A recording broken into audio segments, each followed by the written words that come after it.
I'm Dr. Mark Trexler with the Climatographers. We all bring assumptions to our decision-making, and experts emphasize that we should regularly reevaluate those assumptions to protect against traps like confirmation bias. Our assumption audits help you do just that by taking advantage of the thousands of hours of knowledge curation we've organized in the Climate Web. You can learn more at the conclusion of this assumption audit. So let's jump into this particular assumption audit. And we'll start by reviewing some of the key background points for the conversation. The environmental integrity of carbon offsets has been questioned since the first carbon offset that I worked on 34 years ago. So there are many conversations around the problems that carbon offsets have had.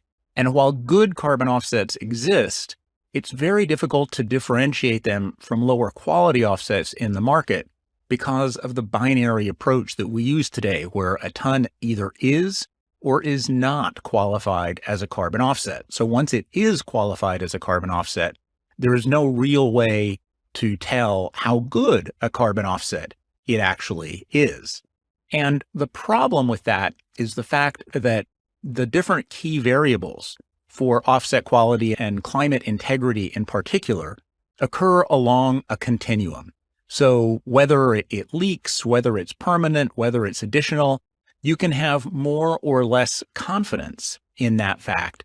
You can't, in almost any case, be absolutely positive about any of those things. So when you come back to thinking about that reality, and if all we can really say is how confident we are in a potential offset, then scoring is a logical way to think about and represent that confidence continuum and to give buyers much more information for their decision making. Now, the scoring of offsets has been talked about for a long time. Are we at a tipping point today for the idea? There is a huge literature on pretty much everything to do with carbon offsets, but the closest you've been able to come to the kind of information that you'd like to see in a scoring system has been a whole series of guides to purchasing carbon offsets. And in fact, my team put out, I think, the first of those back in 2006, but there have been quite a few others. Even these purchasing guides, however, still have a lot of trouble dealing with the reality of the confidence continuum we've already seen. The topic of scoring carbon offsets is much smaller, but it is growing. And here you can see the dashboard in the Climate Web for scoring carbon offsets. And what you can see here is different information that's been extracted, and we'll be using some of this in this assumption audit, the main reports that are out there, video that's starting to come out, and a lot of the key websites. And so all of this information is available in the Climate Web. The good news is that more and more players in offset markets are recognizing the need to be able to differentiate between good and less good offsets in some more sophisticated way than just whether they've been approved by one standard or another, not to mention offsets that haven't been improved by any standard. And what we're starting to see is more coverage of the topic, like this recent piece in GreenBiz. But before zeroing in on where we are today, let's take a quick look at where the topic has come from. This 2008 report was one of the first I know of to talk about scoring offsets. That said, the system that they put forward in the report was really just 43 questions that they related to the desirability of different offset characteristics that you would answer yes or no to, and then the score would simply be the number of yeses. That's not a helpful system because it effectively assumes that all 43 questions are equally relevant, and that's just not the case. We know, for example, that additionality, permanence, and lack of leakage are the key ingredients when it comes to delivering the climate benefit for an offset. Interestingly, similar scoring systems are still being proposed even today. So the Carbon Coalition system comes up with 24 possible points. And if I'm understanding it correctly, it too is simply additive. So they have a minimum score of 16, but it could totally fail the additionality criterion and still get a score of 22. Now, if I am understanding that correctly, that just doesn't make sense as a quality score. A very different approach to scoring was one that my team put together when I was at EcoSecurities quite a few years ago. EcoSecurities at the time was one of the big carbon trading firms, and our scoring tool was very different from anything I've discussed so far, and generally speaking, pretty different even from a lot of the things that we'll see today. This spreadsheet summarizes key parts of the scoring tool. I should point out that if I were creating this tool today, I would limit it to only additionality, leakage, and permanence. But we designed the original tool to be able to include other criteria. What's unusual about this tool is the fact that we incorporate a whole series of commonly used additionality tests. So we include financial additionality, deployment test, barriers test, regulatory test. Also, very important is that we include a confidence score. So how confident are you about the project performance score? That is very useful because a lot of times you may have much better information for some projects than you do for other projects, and being able to assign a confidence score to the actual score that you're giving is useful. The other thing very significant about this scoring system was we actually used an inverse weighting system. So as you did better and better on additionality, for example, the potential score for additionality would decline. And that made it a lot harder to get a high quality score just on the basis of one variable or another. For each of the variables, we had specific guidance on how the variables should be scored and implemented. And here you can actually see 3 different projects, and you can see how the additionality played out. So in this case, with good additionality for this geothermal project, the criterion score was 4,419 out of a total of 10,000, but additionality had the potential to have 4,500 points, and that's on the basis of a 9 out of 10 additionality score with pretty good confidence for most of the variables. In the next project, additionality only scored 723. And so the maximum potential score for additionality was 7,000 out of the 10,000 points. And so as you do more poorly on additionality, the importance of additionality in the overall score goes up. And so you just can't get a high score without doing pretty darn well on additionality and on permanence and leakage. The point of the scoring system was to yield a single number that would be easy to interpret, that would allow offset buyers to pull market quality up by its bootstraps, so to speak, rather than simply chasing lower prices to the bottom of the quality continuum. Now, at EcoSecurities, there was a lot of interest in the scoring system from some parts of the company who saw it as a way for EcoSecurities to distinguish itself in the market.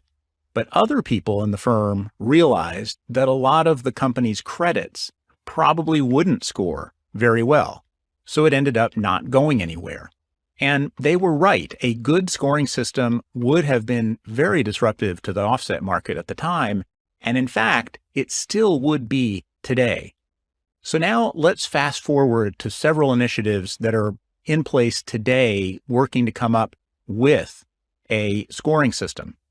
Let's first take a look at B0 Carbon's rating. This report just came out very recently, and they basically have a series of 6 variables, starting with additionality, permanence, leakage, but also overcrediting, perverse incentives, and policy and political environment.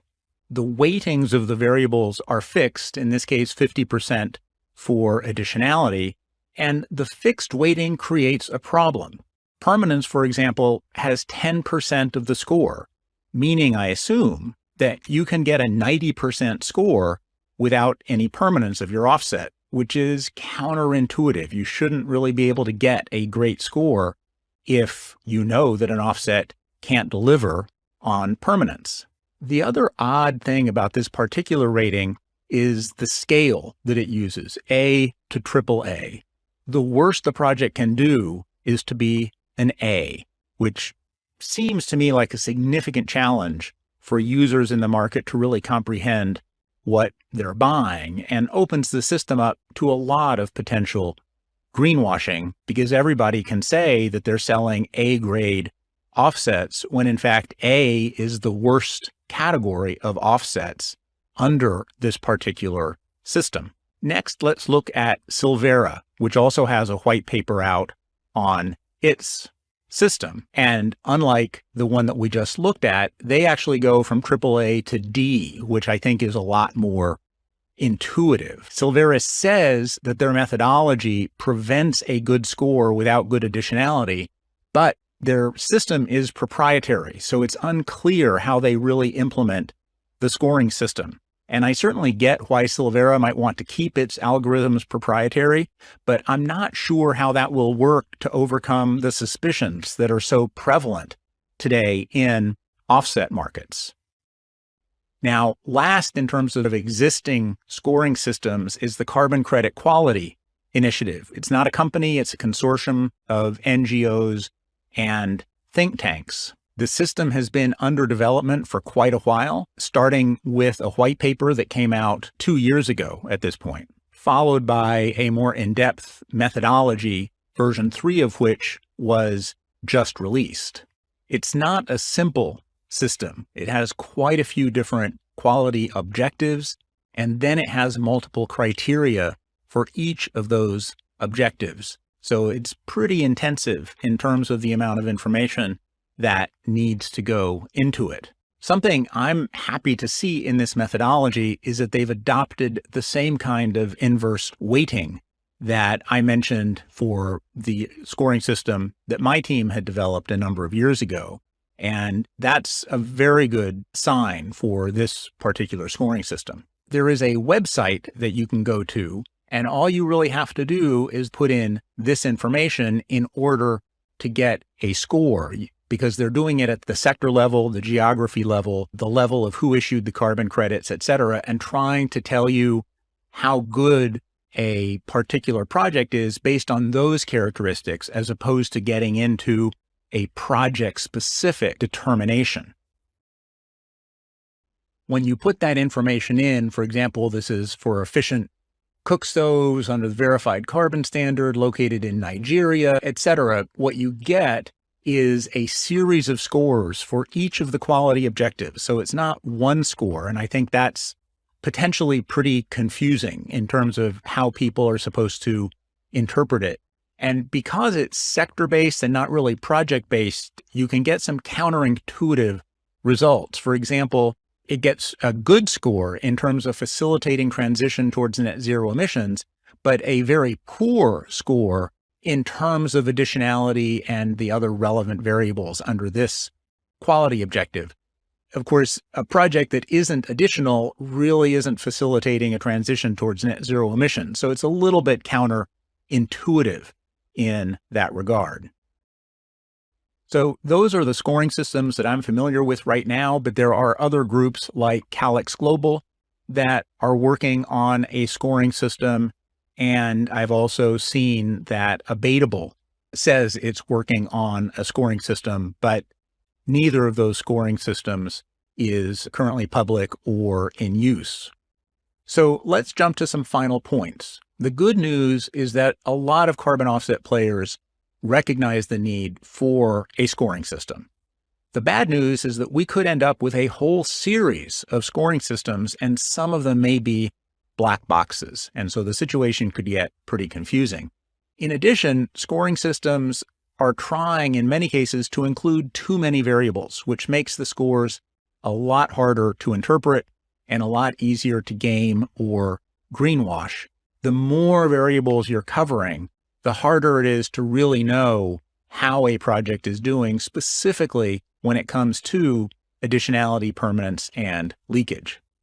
How the market will react to these scoring systems is a big question, because if they're done well, as I mentioned earlier, they should make it a lot more difficult for buyers to take advantage of low cost but very low confidence offsets. And so generally ought to be pushing up the prices that people are willing to pay for offsets, which is a good thing. But will people actually be willing to pay those prices or just go with offsets that haven't gone through a scoring system? Now, if you're aware of other materials on offset scoring, please pass them along and we'll include them in the Climate Web. Thanks for watching. If you want to dig further into this topic, you can access everything we've covered through the link we've included in the video description. But note that this is just one of hundreds of topics you can explore in the Climate Web, based on more than 25,000 hours of expert knowledge curation. And you can do that 10 times more powerfully and 10 times faster by taking advantage of premium access to download the Climate Web to your own computer or mobile devices. It really is the closest thing today to a collective climate change intelligence. And the climate risk clock really is ticking.